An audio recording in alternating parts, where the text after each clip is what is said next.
iglesia hoy. Desafíos de la iglesia hoy. Quiero hablar en esta mañana con ese tema y pido su atención, pido su concentración, que estemos ahí atentos a la palabra de Dios. Yo quiero que leamos en la palabra del Señor, en el Evangelio de Mateo capítulo 16, verso 18. Siempre que me toca hablar de la iglesia me gusta usar ese pasaje bíblico por varias razones. Primero, porque es la primera vez donde se menciona la palabra iglesia en Mateo 16, 18, es lo primero. Y segundo, porque hay una descripción, una connotación, hay una declaración profética de parte del Señor Jesucristo sobre la iglesia, y eso me da ánimo a saber que de los labios del Señor Jesucristo, cuando mencionó por primera vez la iglesia, lo hizo con esta distinción tan poderosa. Y es importante que nosotros como iglesia, como pueblo del Señor, sepamos qué dice el Señor de nosotros. ¿Te has preguntado alguna vez qué dice el Señor de nosotros?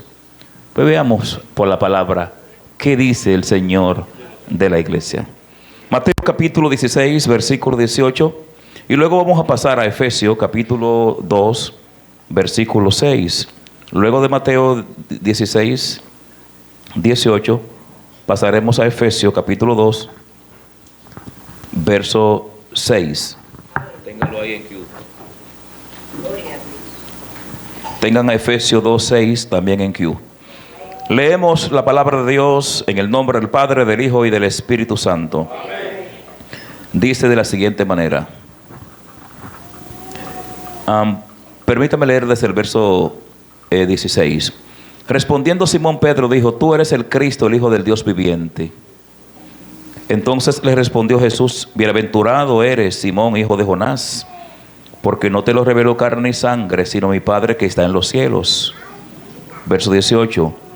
Y yo también te digo que tú eres Pedro, y sobre esta roca edificaré mi iglesia, y las puertas del Hades no prevalecerán contra ella. Amén. Gloria a Dios. Padre, te damos gracias. Bueno, Efesios capítulo 2, Efesios 2, 6, Efesios 2, 6, dice en Efesios 2, 6, y juntamente con Él, con Cristo, juntamente con Cristo, nos resucitó y asimismo nos hizo sentar en los lugares celestiales con Cristo Jesús. Y juntamente con Él, con Cristo, nos resucitó. ¿Y qué dice más? Y asimismo nos hizo sentar en los lugares celestiales con Cristo Jesús. Amén. Ahora sí oramos. Padre, te damos gracias por tu palabra, oh Dios. Gracias por este tiempo. Gracias por la oportunidad que nos da de hablar tu palabra, de compartir, de edificar tu pueblo. Gracias porque nos da la bendición de reunirnos como iglesia para ser edificados, oh Dios, para ser ministrados, para recibir, Señor, tu palabra que nos empodera, que nos hace entender cuál es el propósito eterno de tu voluntad.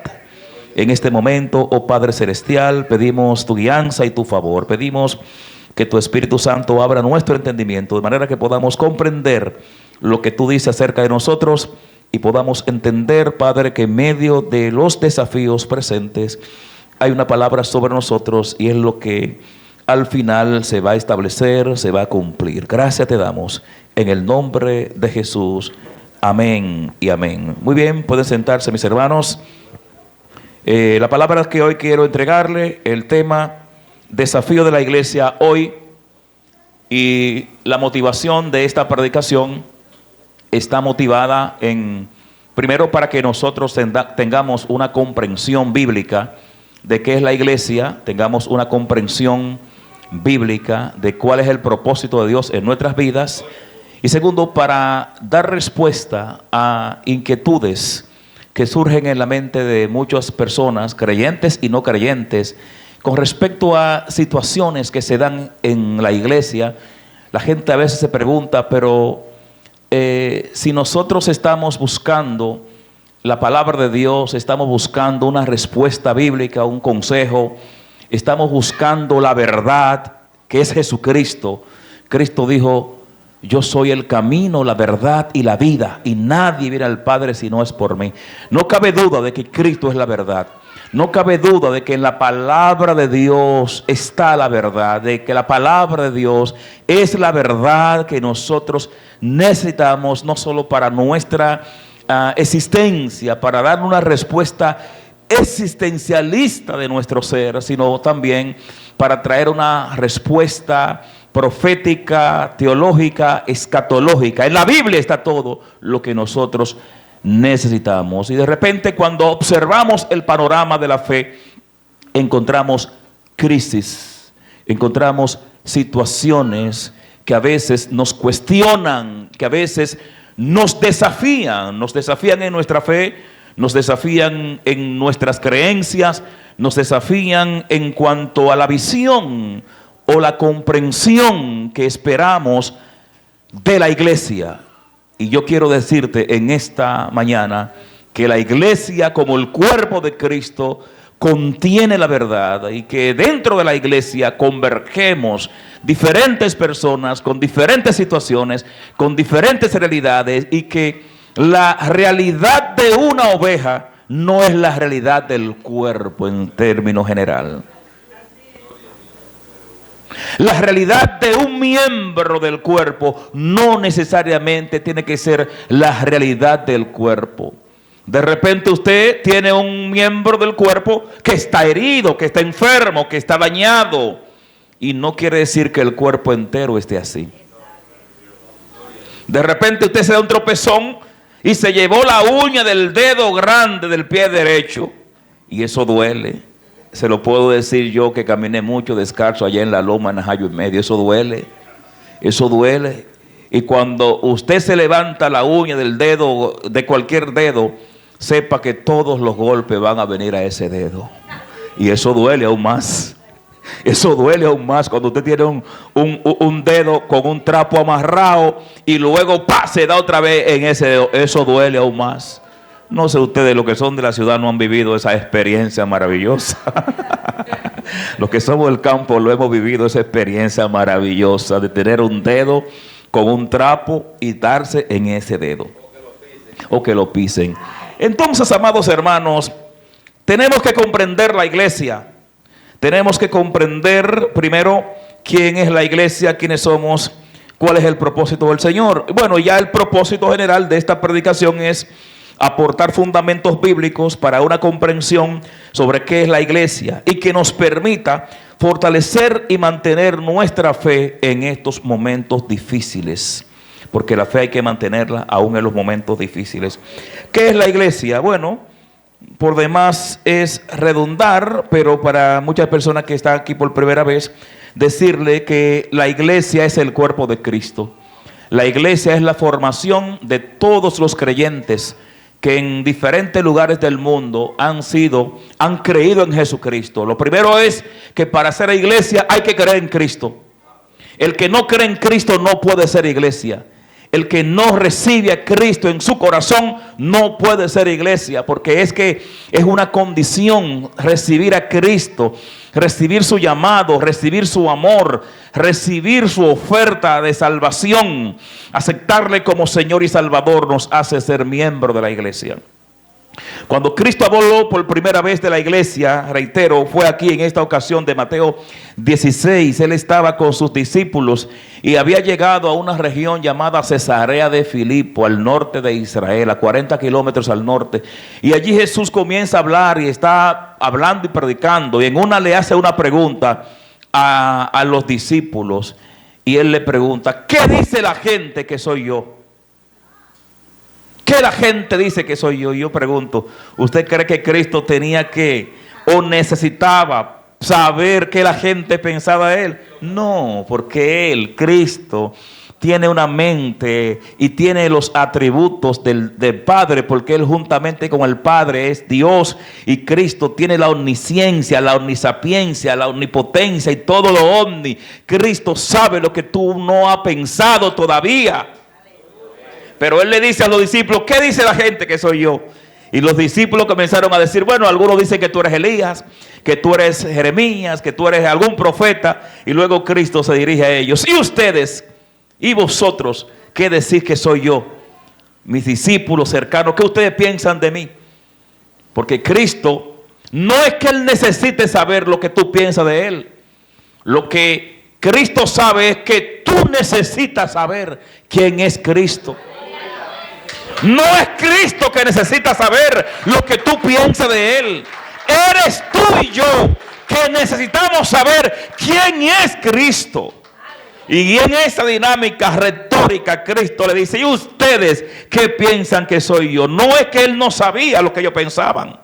Es que Cristo quería que ellos dijeran, que ellos hablaran de quién es Jesús. Cristo quiere que tú hables de Él. Cristo quiere que tú confieses al mundo quién es Él para ti. Cristo quiere saber lo que tú, o no que Él quiera saber. Cristo quiere que tú sepas quién es Él. En una Pedro le dice, tú eres el Cristo, el Hijo del Dios viviente.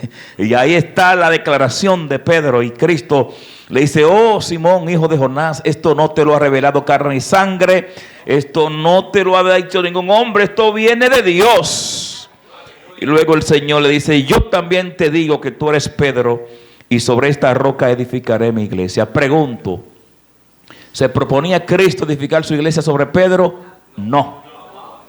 La iglesia no puede estar edificada sobre un hombre. Sobre hombre ninguno. Ningún ser humano natural es suficiente para que la iglesia sea edificada sobre él. ¿Sobre quién está edificada la iglesia? Sobre Cristo, el Hijo del Dios viviente. Tú eres el Cristo, el Hijo del Dios viviente. Sobre esa declaración está edificada la iglesia. El mismo Pedro, cuando escribe su primera epístola en el capítulo 2, versículo 9, dice, acerquémonos a Él. ¿A quién? A Cristo. Piedra viva, desechada por los edificadores, pero para Dios escogida y preciosa. O sea que Pedro dice, no soy yo la roca, es Él la roca. Acerquémonos a Él, piedra viva, desechada por los hombres, mas para Dios escogida y preciosa. Y bueno, no vale entrar en detalles sobre el juego de palabras allí en el griego, en el contexto griego, cuando el Señor habla, la declaración del Señor, cuando le habla a Pedro, son 3 oraciones las que el Señor le dice. Y yo te digo que tú eres Pedro, caí ego de soy lego joti su ei petros. Y luego le dice, y sobre esta roca edificaré mi iglesia. Caí epitauta te petra oicodomeso muten eclesia. Y la tercera frase, y las puertas del Hades no prevalecerán contra ella. Caí fulai hadao ut castisormai autes, no prevalecerán contra ella. De manera que aquí hay varias palabras importantes. Cristo dice, sobre esta roca edificaré de mí la iglesia. Esa es la declaración en el texto griego. Cristo está diciendo, sobre esta roca yo edificaré de mí la iglesia. La iglesia está edificada sobre el fundamento que es Cristo. El apóstol San Pablo en Efesios capítulo 2 versículos 19 y 20 dice que nosotros tenemos como fundamento el fundamento de los profetas, el fundamento de los apóstoles, y luego dice, siendo Jesucristo mismo la piedra principal. ¿Sobre quién está edificada la iglesia? Sobre Cristo, la piedra principal. Y una iglesia que está edificada sobre Cristo como piedra principal, las puertas del Hades no prevalecen contra ella. ¿Sobre quién está edificada tu fe? ¿Sobre el pastor? ¿Sobre la congregación? ¿Sobre los líderes? ¿Sobre el concilio? Ahí sí, sobre el concilio. ¿Sobre el obispo? ¿Sobre quién está edificada tu fe? ¿Sobre el líder de tu iglesia? La fe no puede estar edificada sobre ningún hombre. Sobre Cristo, el Hijo del Dios viviente. Dale un aplauso a Cristo. Oh, gloria sea al Señor. Por eso dice la Biblia en Hebreos capítulo 12 verso 2, puestos los ojos en Jesús, autor y consumador de la fe. ¿Dónde debemos poner la mirada? En Cristo Jesús, autor y consumador de la fe. Cuando la ponemos en los hombres, fallamos como ellos. Cuando la ponemos en el sistema, fallamos como el sistema. Cuando la ponemos en el nombre de la iglesia, fallamos como falla la iglesia. La iglesia falla porque está formada con hombres de hombres. Quien no falla es el jefe de la iglesia. Oh, gloria sea al Señor. Quien no falla es el Cristo, el Hijo del Dios viviente. Ese no falla y ese nunca va a fallar. Ahora se espera de la iglesia que sea santa, que sea obediente, que sea humilde, que imite a Cristo. Y ese es el legado, y ese es el llamado, y esa es la vocación, y ese es nuestro compromiso. Nuestro compromiso es a poner la mirada en Jesús. Nuestro compromiso es seguir su mirada, seguir su pisada. Nuestra visión es imitarlo a Él en todo. Ahora, en ese intento de imitar a Cristo, hay momentos donde fallamos en querer imitar a Cristo, pero una vez reconocemos, nos levantamos y seguimos nuestro curso de seguir caminando detrás del Maestro, porque si hay alguien seguro, si hay alguien certero, si hay alguien que sabe a dónde guiar su pueblo, se llama Cristo. Y por eso Él dijo, yo me voy para que donde yo esté, ustedes también estén. Él sabe hacia dónde nos está guiando. Y Cristo, desde el cielo, es el director de la iglesia. El director no somos los pastores, no son los diáconos, no es el papa, no es el patriarca de la iglesia ortodoxa griega, no son los imanes no son esos líderes religiosos que hay en el mundo, no son los obispos. Desde el cielo hay alguien que está guiando la iglesia y tiene un nombre, se llama Jesús y se llama la cabeza de la iglesia. Oh, gloria sea al Señor. Amados hermanos, nosotros a veces no conocemos lo que somos como iglesia. Y no conocer lo que somos como iglesia nos hace entonces fallar y quitar la mirada y cometer errores y flaquear en el camino. Pero cuando tenemos una convicción bíblica de qué es la iglesia, entonces nosotros tendremos una garantía de nuestra fe. La iglesia, el término iglesia, hay dos procedencias. En el español hablamos de iglesia y eso deriva de una palabra griega que es la palabra eclesía.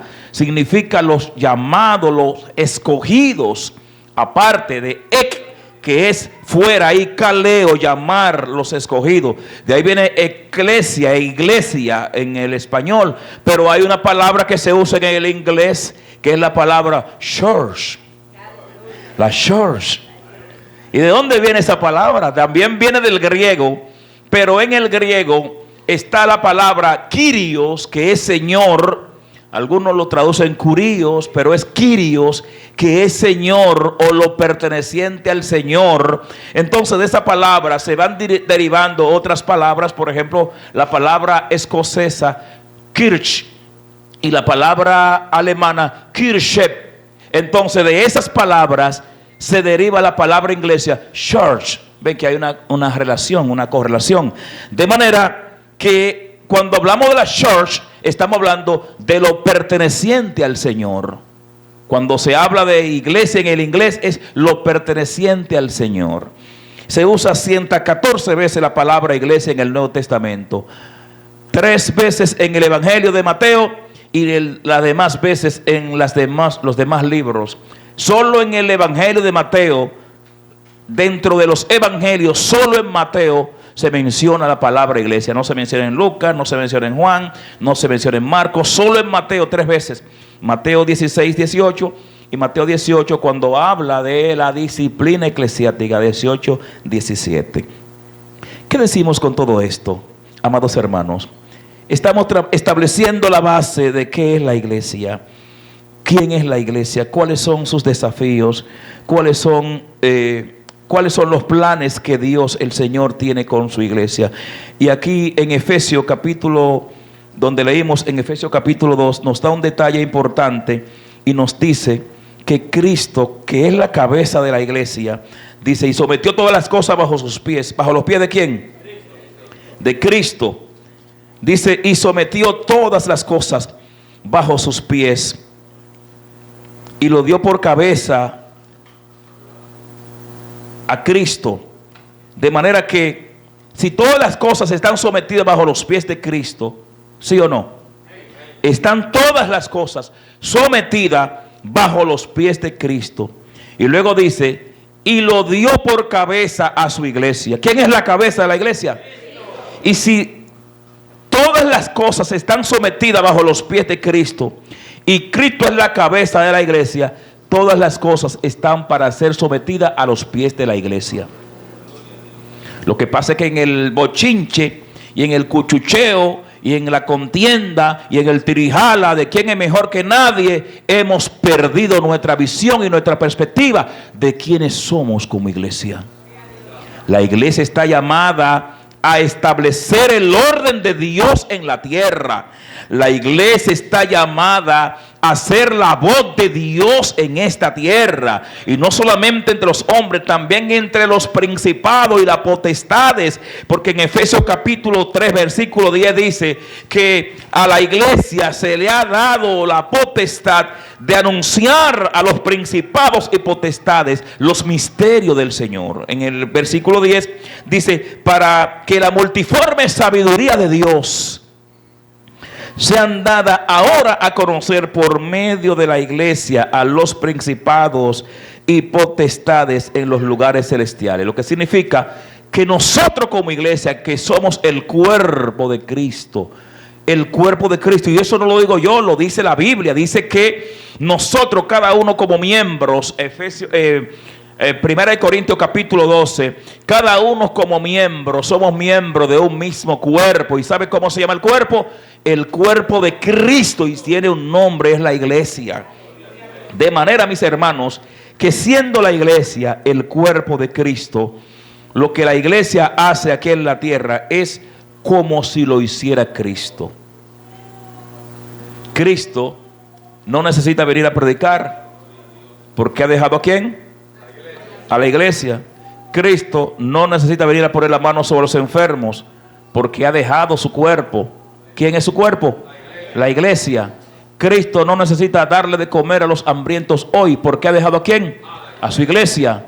Cristo no necesita que estemos haciendo cosas. Él no necesita estar físicamente obrando aquí en la tierra, porque ha dejado su cuerpo, que es la iglesia. Y a la medida que nosotros entendamos nuestra función y nuestro legado, vamos a ser mejores cristianos.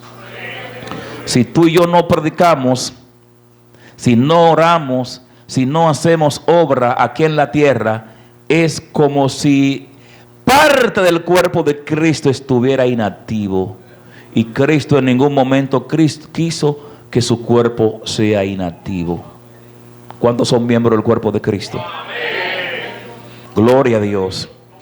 Es maravilloso ver la relación que hay.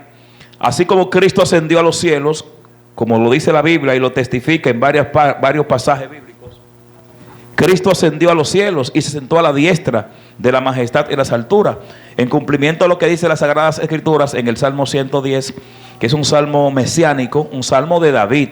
Pero David, cuando habla en este salmo, está profetizando no sobre sí, sino sobre su descendiente principal, que es Cristo. ¿Sabían que Cristo es el principal descendiente de David? Todas las promesas hechas a David se cumplen en Cristo, porque Cristo es quien representa, o más bien es el objeto de todas esas bendiciones. El pacto davídico de 2 Samuel capítulo 7, 12 al 16, donde a David se le promete un reino eterno, se le promete una descendencia, se le promete un trono estable y eterno, no tiene que ver directo o exclusivo con la persona de David, sino con su descendiente principal, que es Cristo. Por eso cuando los necesitados clamaban a Jesús, le llamaban: Jesús, hijo de David, ten misericordia de mí. Dale un aplauso al hijo de David. Eres el hijo de David. Oh, gloria sea al Señor. Y obviamente cuando hablamos de Cristo como el Hijo de David, marcamos la diferencia. Es una distinción dada por Dios a David como el rey de Israel, conforme a su corazón. Pero Cristo es el Hijo de Dios. ¡Oh, gloria sea al Señor! Cuando se habla de Hijo de David es para vincularlo con las promesas y los pactos dados a Israel. En el Salmo 110 dice el salmista: Jehová dijo a mi Señor, siéntate a mi diestra hasta que ponga a tus enemigos por debajo de tus pies, por estrado de tus pies. ¿De quién está hablando David ahí? Está hablando de Cristo. Por eso dice: Jehová dijo a mi Señor. David le llama a Cristo mi Señor. Y eso está confirmado en diferentes pasajes de las Escrituras. Mateo 22, 44, Marcos 12, 36, Lucas 20, 42 al 43, Hechos 2, 34 y 35, Primera de Corintios 15, 25, Efesios 1, 20 al 22, Colosenses 3, 1, Hebreo 1, 13, 8, 1, 10, 12 al 13. Todos esos pasajes hablan de Cristo sentado a la derecha del Padre. ¿Dónde está Cristo ahora mismo sentado? Pero dice la Biblia que desde allí Él intercede por nosotros. Oh, gloria a Dios. Desde la derecha del Padre Él intercede por nosotros. Por eso dice el escritor en Juan, primera de Juan, capítulo 2, verso 1. Hijitos, capítulo 2, hijitos, verso 1. Estas cosas le escribo para que no pequen. Pero si alguno ha pecado, abogado tenemos para con Dios. ¿Quién es nuestro abogado? Y Él está sentado a la diestra de la majestad en las alturas, y desde allí dirige su iglesia, desde allí capitanea su iglesia, desde allí está supervisando su iglesia, desde allí intercede por su iglesia, desde allí Él está guiando su cuerpo. Por eso en el verso 20 de Efesios 1, 20 dice: la cual operó en Cristo. Verso 19: y cuál la supereminente grandeza y del poder para con nosotros lo que creemos, según la operación del poder de su fuerza, la cual operó en Cristo, resucitándole de los muertos y sentándole a su diestra en los lugares celestiales, sobre todo principado y autoridad y poder y señorío, y sobre todo nombre que se nombra no solo en este siglo, sino también en el venidero. Verso 22. Y sometió todas las cosas bajo sus pies, y lo dio por cabeza sobre todas las cosas a la iglesia. Oh, gloria a Dios. Dale un aplauso a Cristo. Pero oye esto. El verso 22, 23, oye lo que dice: lo dio por cabeza sobre todas las cosas a la iglesia. Y el 23 dice: la cual es su cuerpo. ¿Quién es el cuerpo de Cristo? La cual es su cuerpo. Y luego dice: la plenitud de aquel que todo lo llena en todo. ¿Quién es la plenitud de Cristo? La iglesia. Lo dice aquí.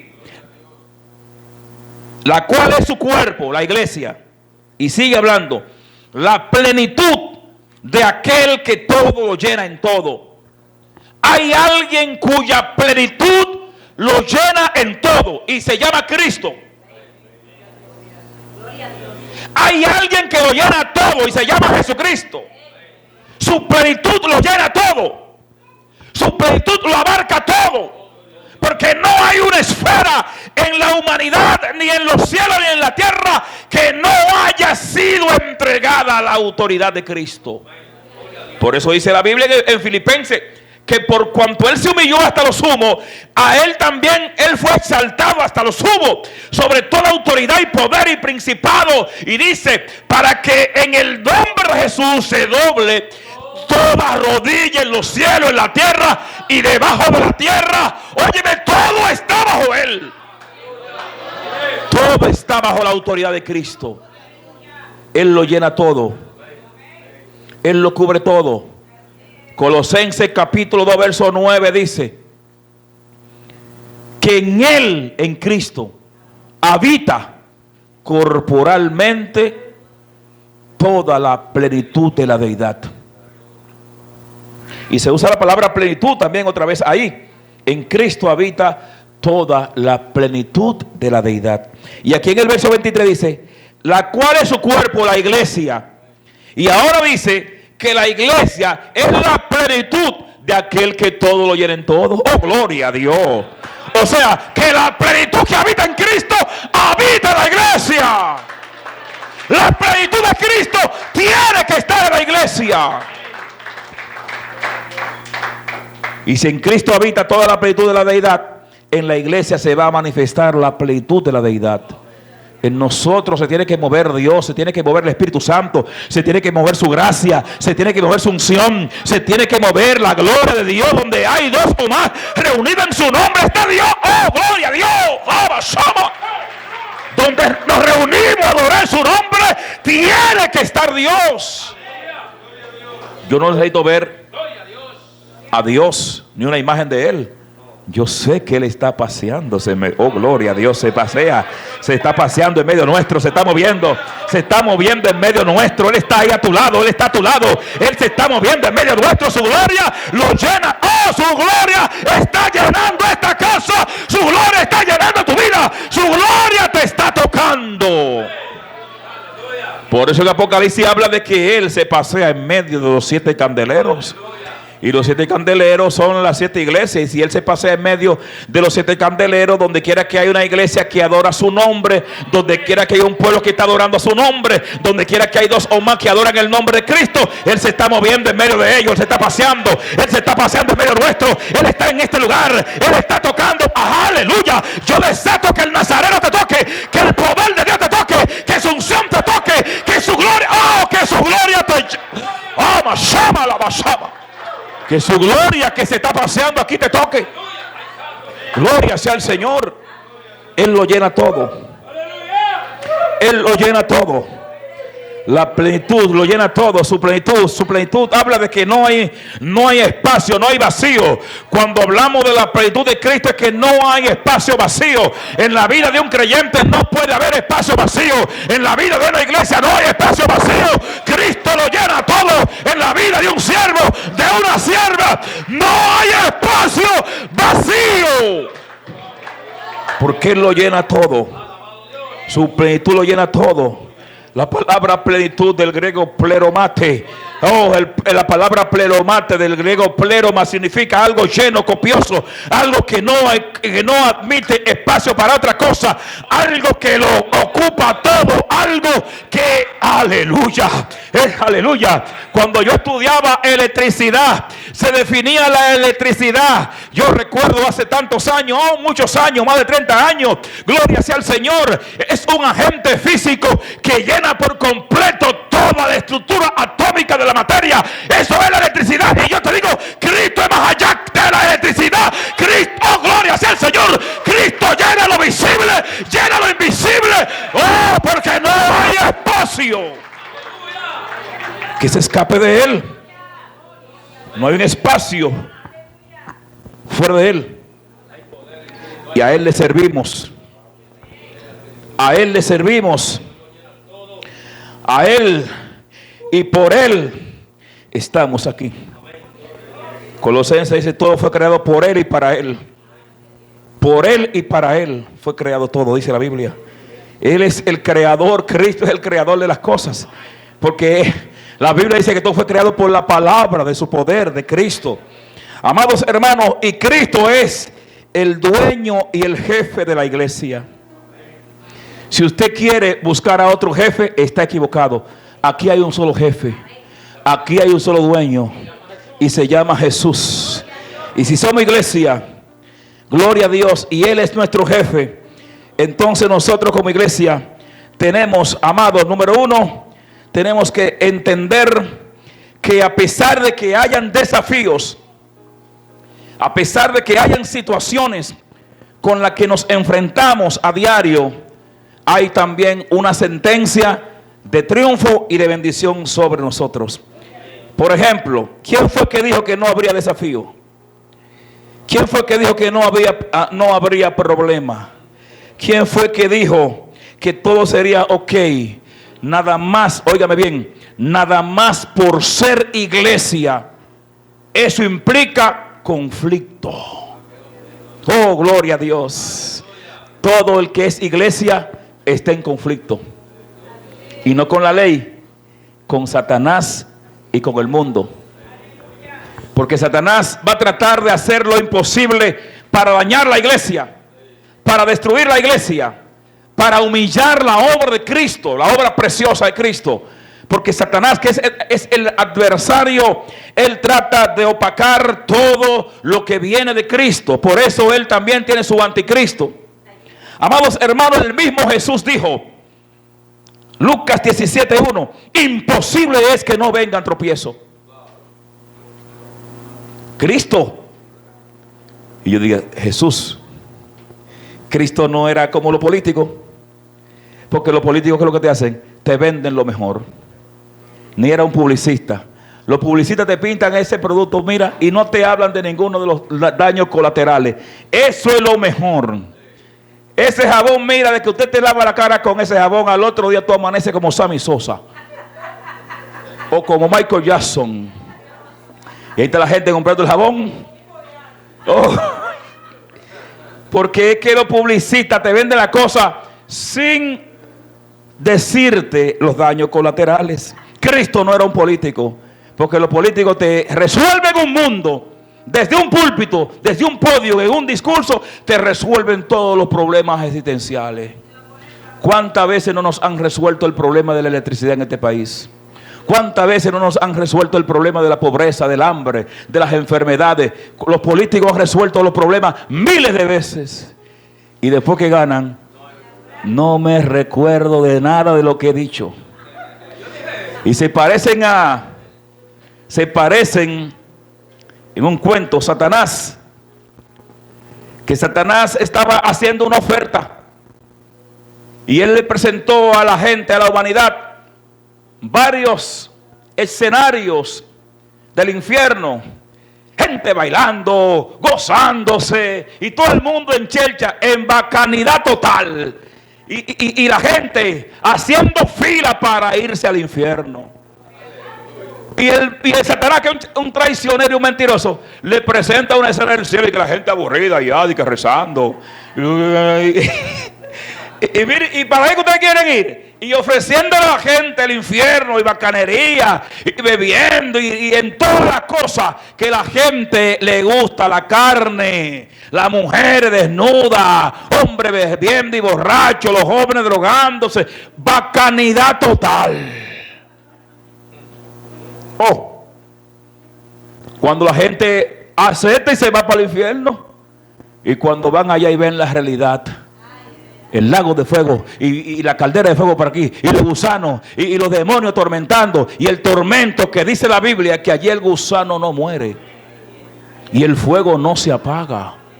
Y cuando la gente ve eso, se le queja a Satanás y se le motiva, pero que tú lo dijiste y no mostraste. Y él dijo, yo estaba en campaña, pero ya yo gané.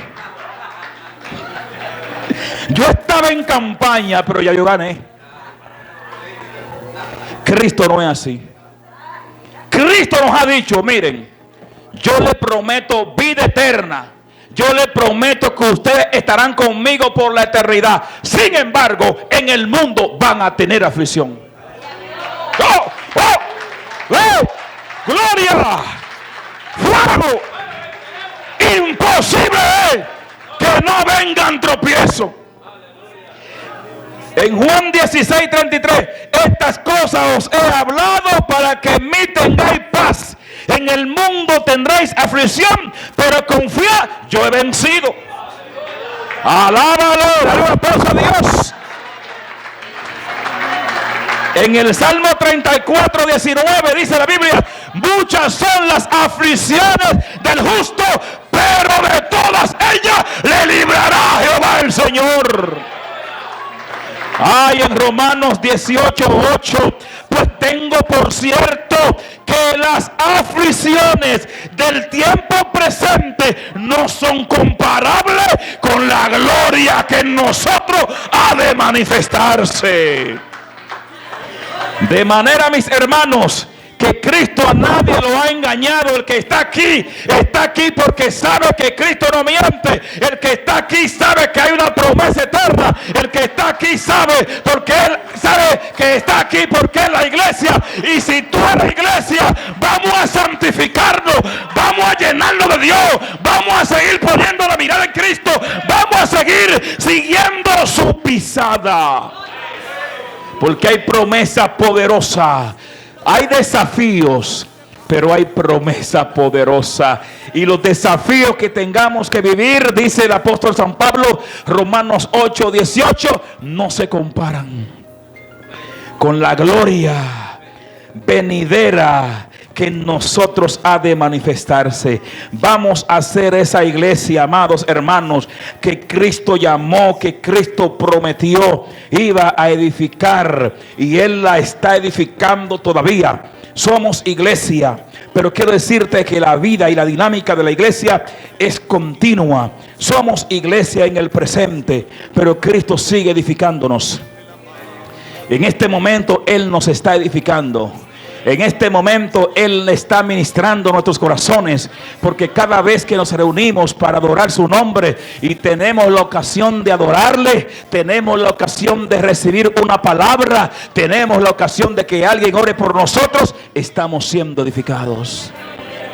Por eso el apóstol San Pablo en Efesios capítulo 4 verso 12 habla de los diferentes ministerios, y dice al final que los ministerios son para la edificación del cuerpo.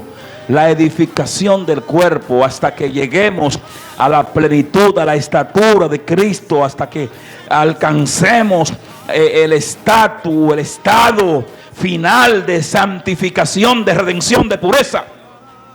Aquí estamos siendo edificados unos con otros.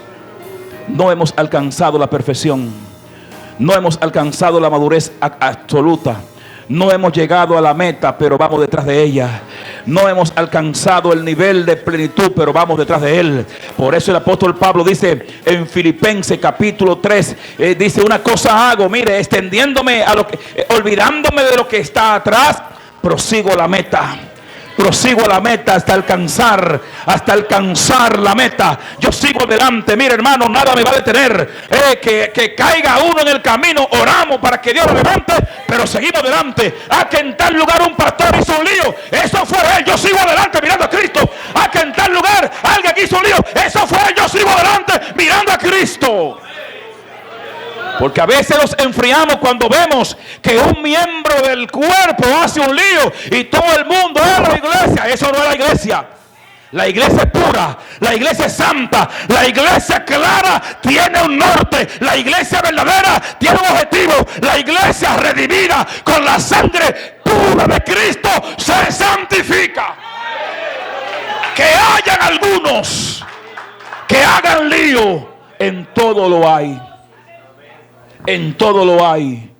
Lo hay en la iglesia católica, lo hay en la adventista, lo hay, en todo lo hay. Ahora yo quiero decirle a ustedes, eso no es la iglesia.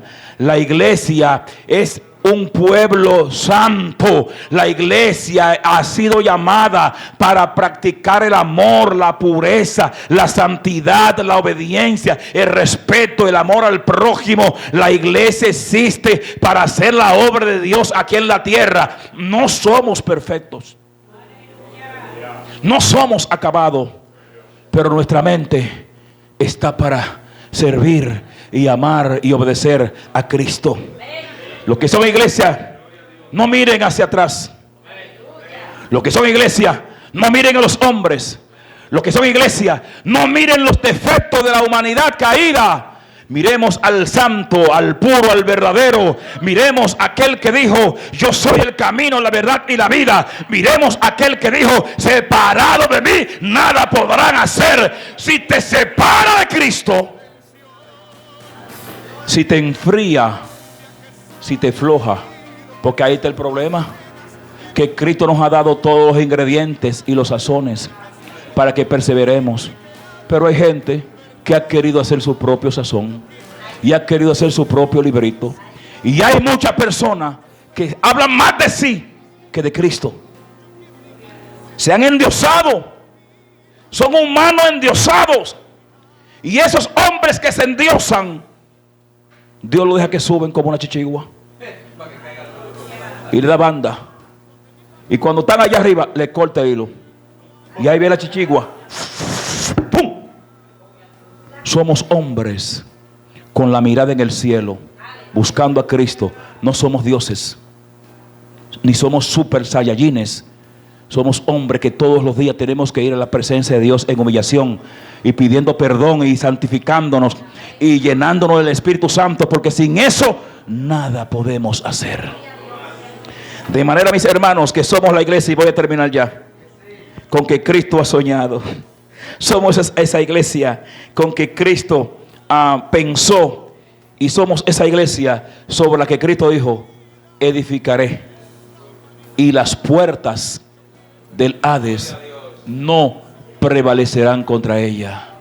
Si tú estás firme, permaneciendo en Cristo, óyeme, van a venir desafíos.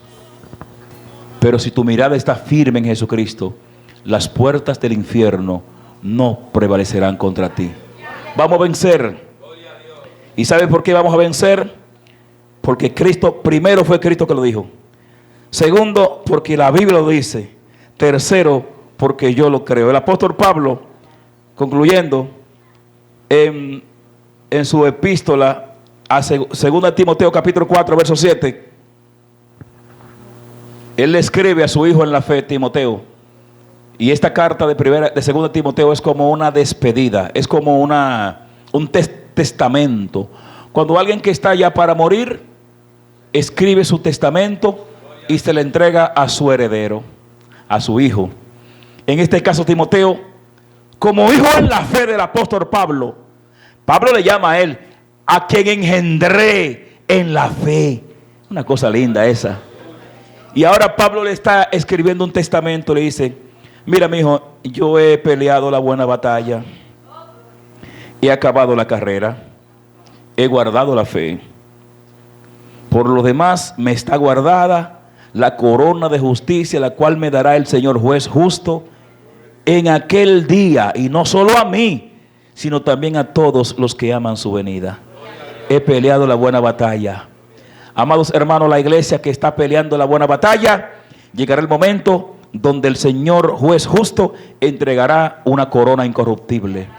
Que nadie te robe esa bendición, que nadie te empañe ese proceder, ese caminar, que nada impida que nuestro avance sea hacia la corona incorruptible. Pero ya en el 8:31 de Romanos, el apóstol Pablo da una sentencia poderosa, y con esto voy a terminar. Y él pregunta, después de hablar de nuestra posición en el Señor, él dice aquí: ¿qué pues diremos a esto?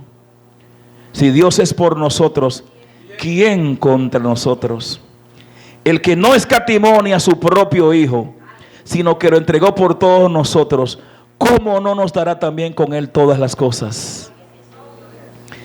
¿Quién acusará a los escogidos de Dios? ¿Cuántos son escogidos de Dios? Yo soy escogido de Dios. ¿Quién acusará a los escogidos de Dios? Dios es el que justifica. ¿Quién es el que condenará?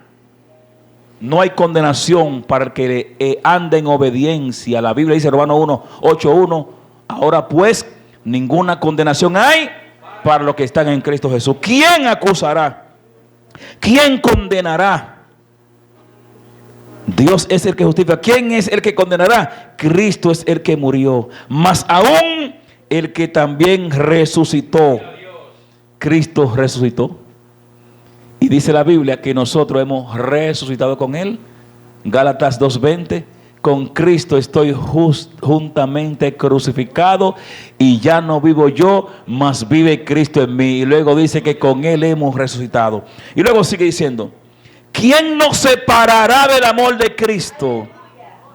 ¿Quién te va a separar del amor de Cristo? Oh, gloria a Dios. Y oiga, lo que te podría separar, oye lo que dice aquí el apóstol, que podría ser un desafío. ¿Quién nos separará del amor de Cristo? Y pregunta: tribulación, o angustia, o persecución, o hambre, o desnudez, o peligro, o espada. Nada de eso nos puede separar del amor de Cristo. Y sigue hablando y sigue diciendo.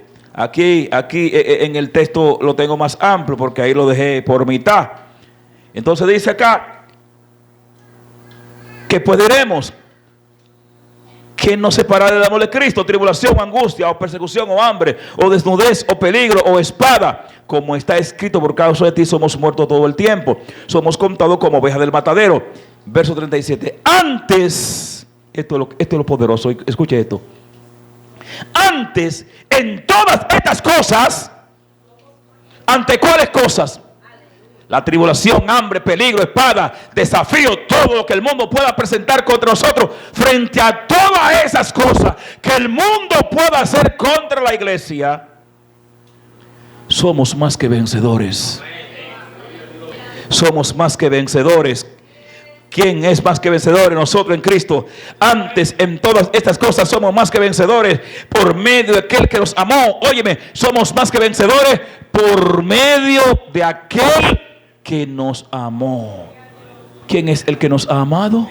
Oh, gloria a Dios.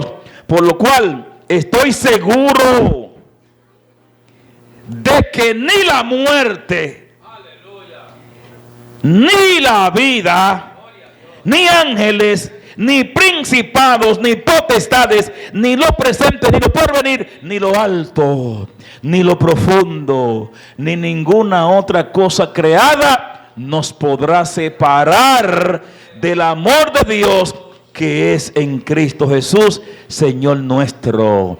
Dale un aplauso fuerte al Señor. Iglesia, vamos a serle fiel al Señor. Vamos a perseverar en su amor. Vamos a perseverar en su gracia. Vamos a seguir su mirada y su pisada. Porque como hemos dicho y como ha dicho el Señor, las puertas del Hades no prevalecerán contra la iglesia. Y si en estos 21 siglos que tiene la iglesia de Cristo peleando contra emperadores, contra gobernadores, contra el diablo, contra los demonios, contra el sistema, y en este tiempo final contra las ideologías del diablo, nada de esa malicia nos podrá separar del amor de Dios que es en Cristo Jesús. Un día no muy lejano, un día no muy tarde, oh gloria a Dios, oh no muy tarde, se escuchará trompeta, tócala. Un día no muy tarde, un día no muy tarde, trompeta, trompeta, trompeta, busca. Un día no muy tarde, se escuchará trompeta. Se escuchará el sonido en los aires. Un día no muy tarde se escuchará un estruendo que sacudirá los cielos, los 4 puntos cardinales, desde el este al oeste, del sur al norte. Y dice la Biblia, porque en la final trompeta, porque se tocará trompeta y los muertos en Cristo resucitarán. Tócala, tócala, tócala. ¡Uy! Se escuchará trompeta, se escuchará trompeta, se escuchará trompeta. Y esa trompeta despertará a la iglesia triunfante y a la iglesia militante. Esa trompeta despertarán. Está bien ahí está bien. Esas trompetas despertarán la iglesia triunfante, que son aquellos que han muerto en Cristo. Esos son la iglesia triunfante. Y la iglesia militante, que somos los que estamos aquí peleando todavía la batalla. Escucharemos la trompeta, porque el Señor mismo con voz de mando, con voz de arcángel y con trompeta de Dios descenderá del cielo, y los muertos en Cristo resucitarán primero. Luego nosotros, los que vivimos, que hayamos quedado, seremos transformados para recibir al Señor en el aire, y así estaremos siempre con el Señor. Y entonces esa iglesia que ha batallado en esta tierra durante tantos siglos entrará a la presencia del Señor. Y no entré en escatología, ya yo terminé el mensaje, pero en escatología enseñamos que en el aire Cristo entregará los galardones a su iglesia. en el tribunal de Cristo, el bima de Cristo, y después entraremos a las bodas del Cordero. Apocalipsis 19. La iglesia entrará a las bodas del Cordero y así estaremos en el disfrute del Señor. Vale la pena serle fiel al Señor, seguir su pisada. Vale la pena poner la mirada en el Señor y no en los hombres. Vale la pena seguir a Cristo. Y nosotros que somos esa iglesia que estamos siguiendo a Cristo, permanezcamos así. Perseveremos en la fe, siendo obediente, siendo y practicando el amor, para que todas esas promesas que están en la palabra de Dios y que no son de hombres, son de Dios, un día la veremos. Que nadie se pierda de esas bendiciones. Que nadie se ha confundido en el camino. Y como dice el apóstol Pablo, que nadie que haya sido heraldo para otros ahora sea eliminado. Esa promesa es para ti. Que Dios te bendiga y que Dios te guarde en esta tarde, mañana, no sé qué hora es. He perdido la noción del tiempo en esta tarde. Yo quiero orar por fortaleza.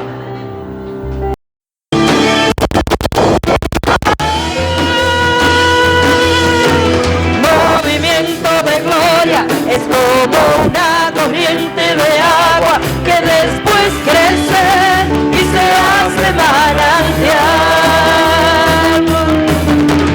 Movimiento de gloria es como una